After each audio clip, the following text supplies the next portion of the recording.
Hello and welcome. In this part of the video series, I will be explaining you how you can proceed with a government organization order. To proceed with the government organization order, you have to click on Create Order and select the Government DSC.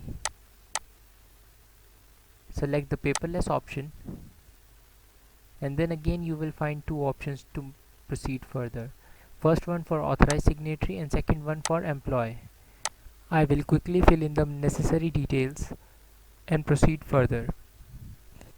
For government organization order, you are required to upload authorization letter of the organization, authorized signatories ID proof, authorized signatories PAN or Aadhaar card, and an image, a passport size image of the authorized signatory. Here I have to mention the eKYC ID and the PIN for the account which we are about to create. An eKYC account will be created for the authorized signatory by which he can digitally authorize all the employees under his organization.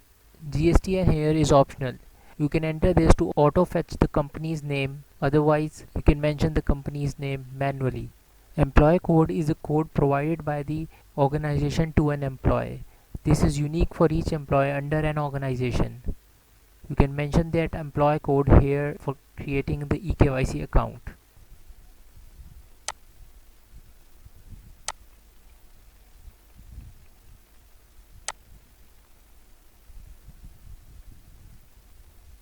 Now I can accept the terms and condition and proceed with the order by selecting stock sale option.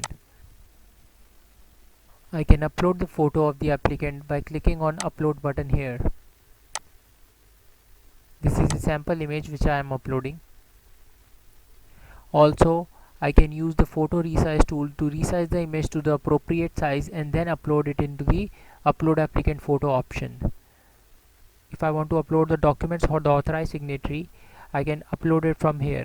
You have to for a government organization authorized signatory account needs an authorization letter, the proof of the authorized signatory, government organization ID of the authorized signatory, or he can provide a scanned copy of his PAN and Aadhaar card and the photo. For government organizations, video verification is not mandatory. It is crucial that they mention the email ID and phone number in the authorization letter correctly. Email and phone number are matched with the authorization letter. In case incorrect, you will be notified with an objection.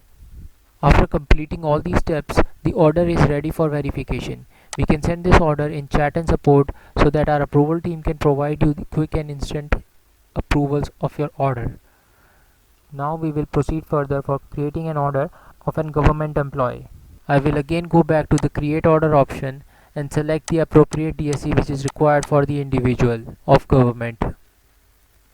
I'll select the paperless option and select the eKYC for the employee.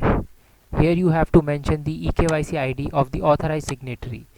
The procedure is exactly same as that was in the authorized signatories account. You have to fill the application form with all the relevant details and upload the identification of the government employee along with the authorization letter.